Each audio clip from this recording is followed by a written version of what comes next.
So thank you, team. Thanks, Empiric team, for inviting me over here, and it's my pleasure and honor to be presenting among all of you about the future of finance. And team, it's a subject which Mr. Raghupati covered it in detail, and I will try to cover as much as possible. But it's a subject which takes, or a topic which takes a lot of time to understand and embed in our thought process.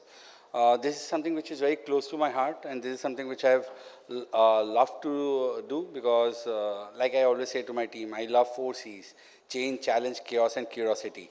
And that's what keeps me on toes to keep on working towards future of finance. So quickly, while we start, I would just take an opportunity to show you a couple of videos. This is one of my favorite videos, which will talk about how things were done in past in formula race and now how things are being done. So can I play the video? So this is how formula race used to happen in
to refuel and change tires. Lou Moore himself changes the tires. Only 4 crew members, including the driver, are allowed to work on the car. It's the 10th time. Holland stays in his seat, anxious to get away. Let's watch.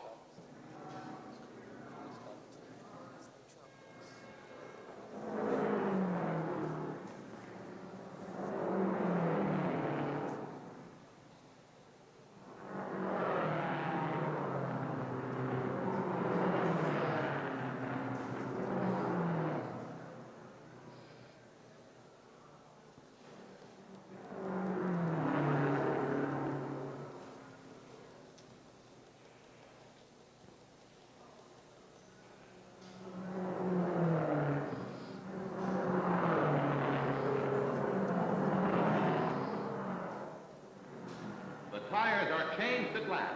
A crewman polishes the windshield as Holland moves away just 60. So, team, this is how in 1950s a pit stop used to happen in a Formula F1 race. And now I will just move a little bit ahead of time. Sorry, what's up?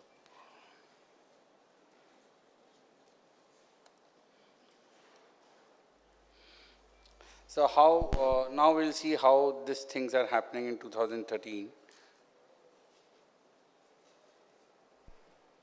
I am not able to play it.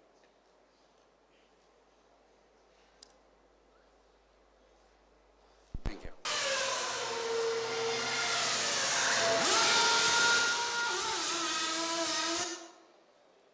So this is how technology has changed around us. So this was an example where I just quickly shared with each one of you that around in 1950s, it used to take more than a minute for a pit stop, and it was done by a team of almost 4 people who would be doing there. And now, yeah. Now in 2013, we see that it takes 4 seconds, and in 2018 and forward, we see that it's taking even less than 2 seconds. However, the other important thing, if you saw the video, was equally important to see the number of people increase from 4 to 20. So I always tell to my team, it's not always automation which leads to loss of job. Automation also enhances the quality of work which we do, and it always doesn't mean that we have to reduce the number of people who are doing work. if we bring in automation. Because many a times whenever in future of finance, whenever Mr. Raghupati was speaking, like P2P process, O2C, R2R, any of those processes, whenever we automate, usually the team which are actually doing the transactional activity, they'll come and ask, boss, mera kya hoga? And that's the fear everyone has. And that's the time when I always show them this kind of video and I tell them, it's the quality of work which will enhance. You have been doing the same work for last 20, 30, 40 years.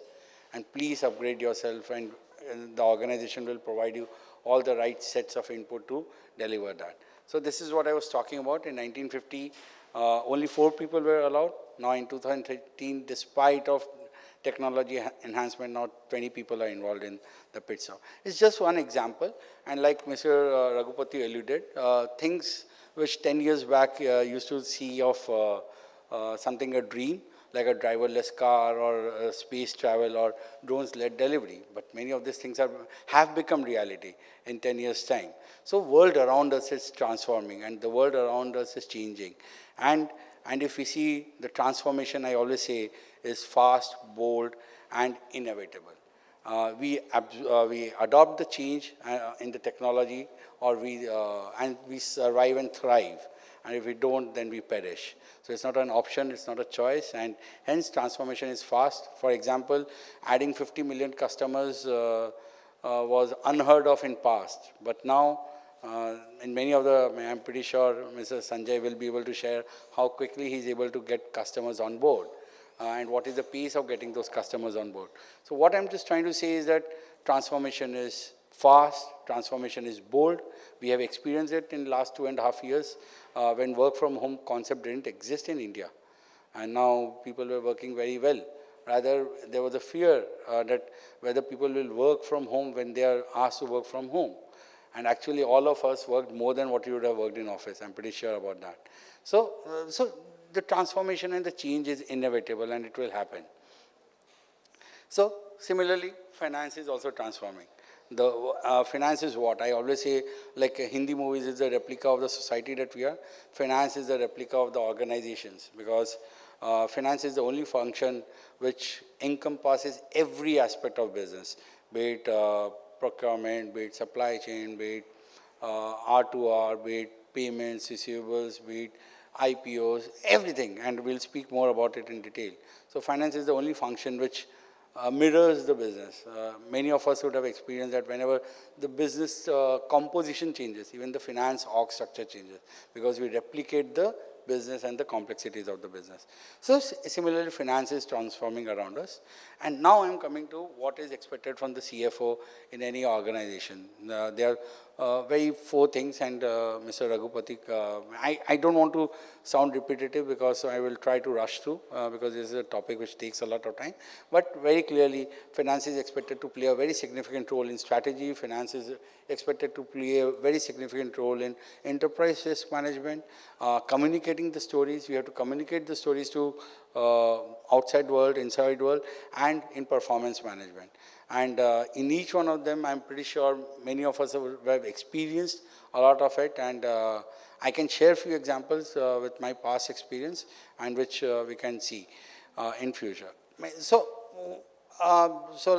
again, the role of a CFO has changed, or the role of finance team, I won't say CFO only, the role of a finance team has changed from being just accountant of financial statements, now to be the accountant of the business. We are responsible for the whole business, and it's not only not only financial statements, that's where we look into. And the other important thing is that it encompasses customer, it encompasses data management, it encompasses your mindset, change mindset, growth mindset, and even talent and skills.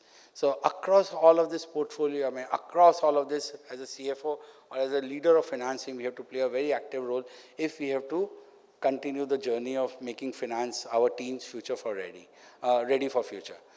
The other thing very important over here and pertinent to note is that this is an evolution. And I always say, I remember one of the speakers earlier mentioned people, process, technology. And I always say that Technology is the easiest part to implement. Second most difficult part is to align the processes and make them best in class and make the technology. The most difficult part is people. Changing behavior of people is the most difficult part. And that's where, if we want to be ready for future of finance, we have to invest our time in upskilling the talent, in giving confidence to our teams that, no, you're not going to lose your job. Or it's not that you are going to become redundant, or it's not that we are going to sideline you. We are giving you more responsibility and accountability to drive the future, to drive and make the finance ready for the future, and make you relevant and make you the forefront of all the decision-making part, which is very critical for the future finance ready. So, like just for example, I was speaking to one of very young talent who has joined us just 3 months back, and she was, and this is a discussion as recently as this Wednesday, and she is based in Bangalore, and we're discussing, and she's a fresher, she's come from MBA, and she was from one of the premier institutes, and she was busy in solving the MISs, Excels, and all those things. And I asked her, how you're finding your job? She said, I'm enjoying it, I'm learning new things. So I said, please mention me top 3 selling SKUs of your business. And Thermofisher, to be very honest, is, I worked in pharma, I worked in FMCG, and I worked in channel management companies. Thermofisher is really complex. We have got around 1 million SKUs, and all of those SKUs are scientific equipments and scientific SKUs, which I don't understand head and tail of it. But I asked her that, please explain me at least 3 SKUs which your division is managing. Who are your competitors? What are, if you want to grow your market share from 10% to 12% or from 15% to 20%, what are the key enablers which is required by your business team, and how you are going to support them? To be honest, she didn't have answers for that. And that's what, as a leader, our role is. That's what, as a leader, our role is, to ask the right questions to everyone, be it a young talent of a 25-year-old or be it an old talent of a 58-year-old who is about to retire. I remember in one of my Unilever days in East Branch, when I was a commercial finance head, I had a 58-year-old man. And trust me, he was the most energetic man in my team, colleague in my team. So it doesn't matter the age, it doesn't matter. It's just the willingness to learn. That curiosity word among the 4 C's is very critical. So we have to develop that curiosity. How can we ensure that every day when a team member is coming to office, he's excited to do something more, what has been doing from so many years? How can we bring him to do something different? How can we energize him? So again, I would say that that's super critical. The people part is the most complex part in the future of finance agenda. What do the CFOs want from CEOs? I'm pretty sure most of us in this room know. So Mr. Raghupati said strategy. So finance is a function which plays role in strategy, tactical, and operational. I call it strategy into action. Many of us know it, SIA. So it's very imperative and important. Payal, just let me know if I'm running over time. Payal? Never mind. So it's very important that we do the strategy into action. Finance plays and that's where a CFO is expected to play a role. A very significant role, understanding the strategies, bringing all the stakeholders, and then how to get those strategies converted into operations and executions. Execution excellence is another big thing which is expected. This is a very famous term. Revenue is vanity, profit is sanity, and cash is the king. But this is reality. Trust me, I worked in a startup. I know how important cash is. I never experienced how important cash is during my other stints, but during one of the startups, I experienced it. So cash is king. And how can we ensure that we are having always the funds to, which is required to be paid on time in full, and to even to employees and external stakeholders and our vendors and suppliers. This is something which is something very close to my heart. I can keep on speaking on this topic, actionable insights. In one of my previous stint, I had done a project called Insights, which was a tool where we worked on people performance management, we worked on secondary sales, we worked on primary sales, we worked on tertiary sales, we worked on channel management performance, we worked on financial KPIs, and we worked on supply chain KPIs. And all of the 6 pillars, 7 pillars were speaking to each other. One data, one source, one truth. And if say a territory sales manager in somewhere in Assam wants to know how is he performing, again, sustainable. So I would say that growth has to have 4 clear adjectives. It has to be competitive, it has to be competitive, profitable, sustainable, and responsible. If a growth is not missing any of one parameter out of this 4, that growth is of no use. So if a territory manager in, say, Assam wants to know how is he performing versus his budgets and versus his competition. Is he gaining market share? Because always budgets can't, in today's volatile market, we never know how is competitive reacting and how is the environment which is beyond our control is reacting. So if he wants to know how is he performing versus budget, that's easy, that's done. But versus competition, how is he performing? What are the reasons why he is not performing? Is it because of stock not being available, or is it being near expiry goods, or is it because competition has run a discount promotion scheme, or the prices are high, or is the talent himself is not capable and not into the right role? So bringing all of this together, that actionable insights was one dashboard where at any given point of time I could identify what is the SKU, where I'm losing, and why I'm losing. So that's what actionable insights is. So this is something which I had done in one of my previous organizations. We are working currently in Thermofisher also to drive it. Then change management, change the legacy. Means challenge. Don't agree with status quo. Challenge not for the heck of challenging it, but please ask relevant questions. And I always say that we should be asking at least 3 to 4 whys. And that's when we get to the real root cause and solve for the problem. Then technology adoption, I think we have enough spoken about, and communicate clearly. So today, CFOs are not expected only to work behind the scenes. I'm pretty sure many of the CFOs with whom I worked in the past, they were front of the scene, but now every one of us are expected to make ourselves heard and communicate strongly and very clearly. And it's very imperative that we do that. So in last, basically, conserve, create, and communicate value is what the CEO expects from us.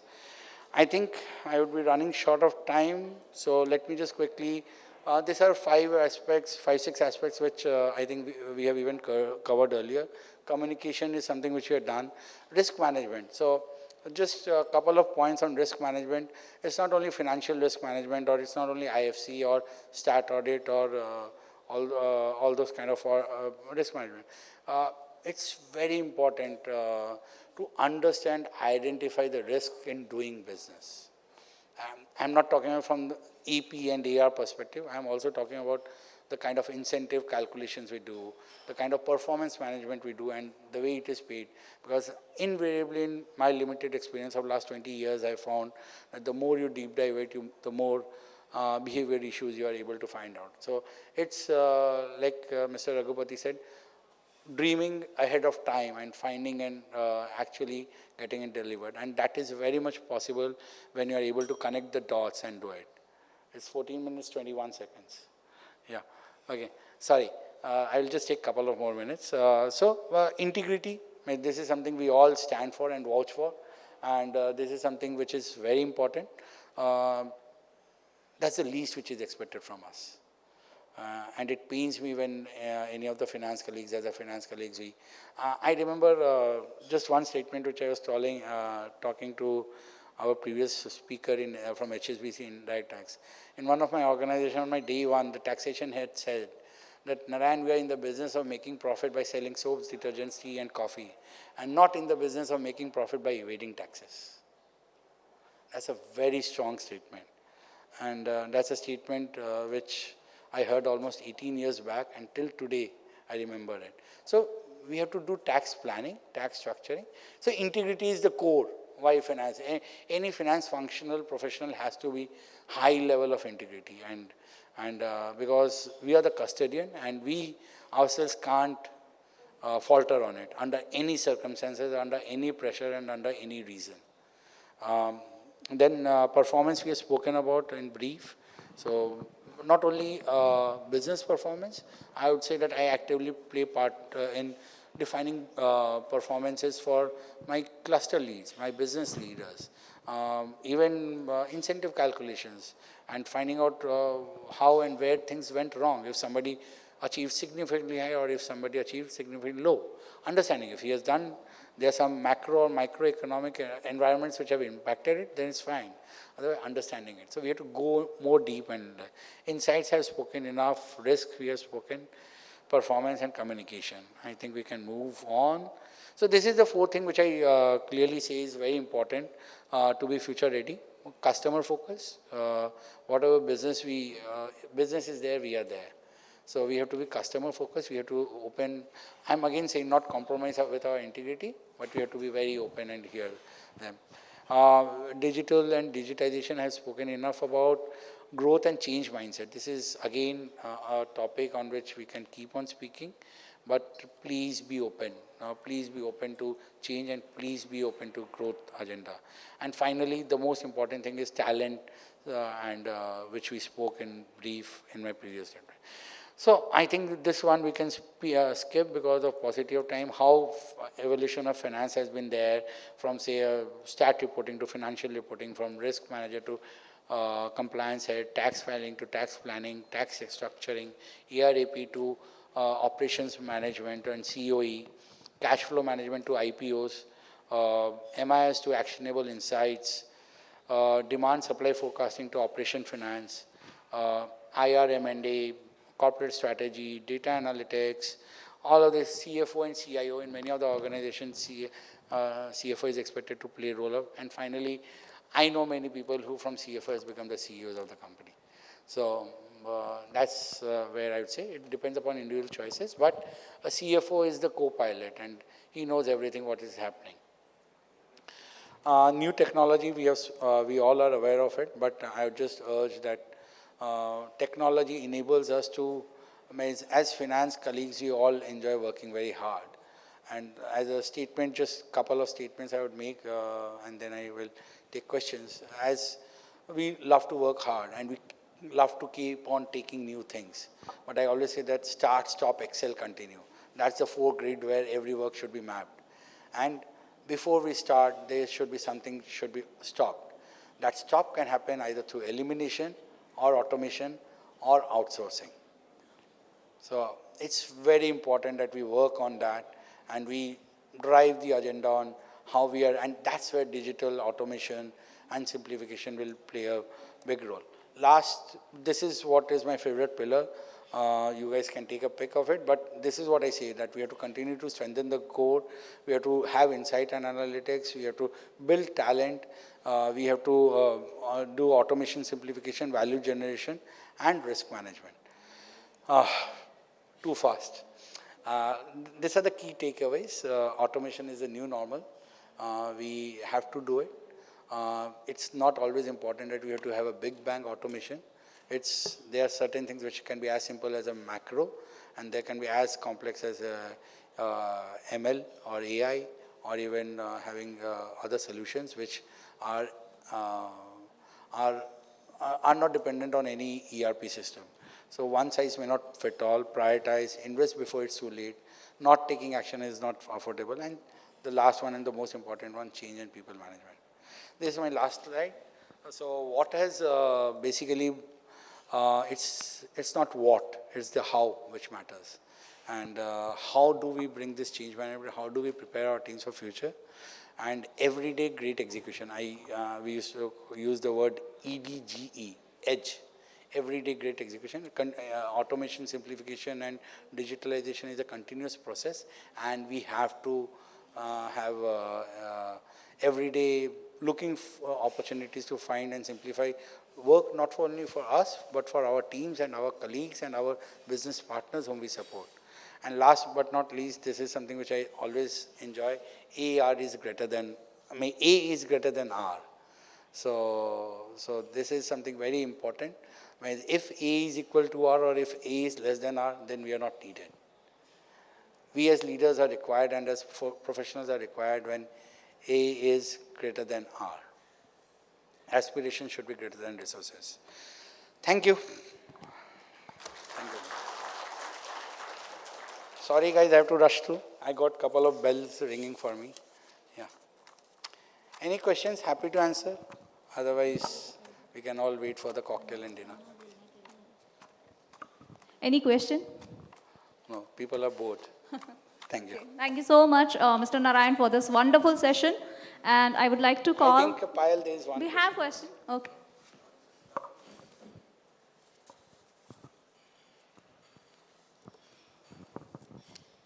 Hi. Thank you for the great insight. I'm not sure if it's a direct question to you, but there are, in the current scenarios, there are a lot many fintechs raising, quite an easy way to raise funds. So they're able to get easy and good funds, and they're scaling up too high, too fast in a quick scenarios, which again leads into expansion and capturing the competitor market, but dwelling on layoffs and, ending towards the end story. So what's your take there? See, so if you ask me very clearly, is cash is king and profit is sanity. And I am not comfortable with the idea of turnover is everything. So yes, we are getting funds. Many of the startups in India are getting funds because there is value which the investors clearly foresee in that.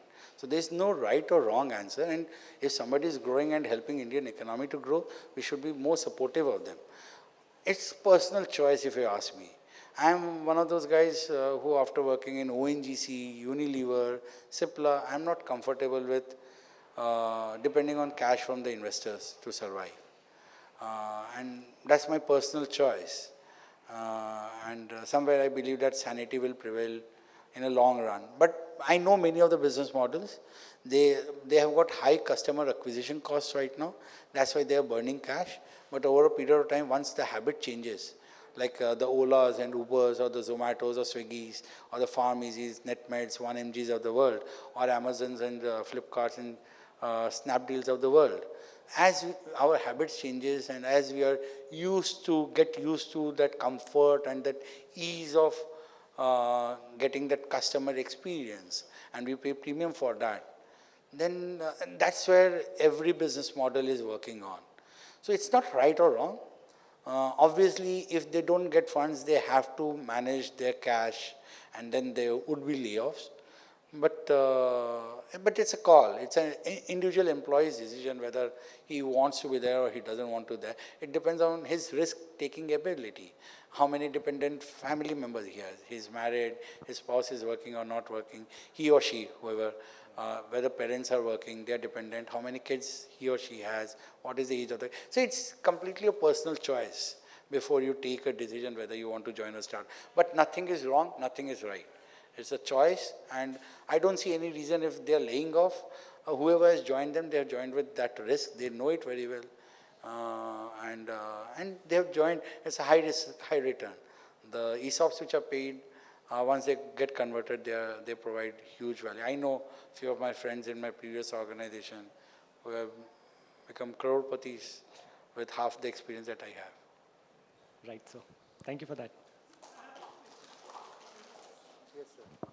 So if you look at risk management, you are talking on that risk management. So on that, if you look at the future of finance, future of finance, and if we risk management and moving towards the future, so there are a lot of time, there are a lot of contradiction, a lot of conflicts. So how do we balance both of the things? Risk management, many things, it's coming like a hindrance of maybe stopping something. Sir, I completely beg to disagree to it. It's not a or, it's and. We have to be ready for future, and if we are not able to manage our risk better, then for that organization, future may never come. We have to manage both risk and the future. And let me be very clear, future of finance doesn't mean that we let the risk go away. I know in one of my previous organizations where we automated and simplified so much of work that the stat auditors did not even have to come to office for almost 70% of their time. And they could do the complete audit, including vouching and everything, from their own office.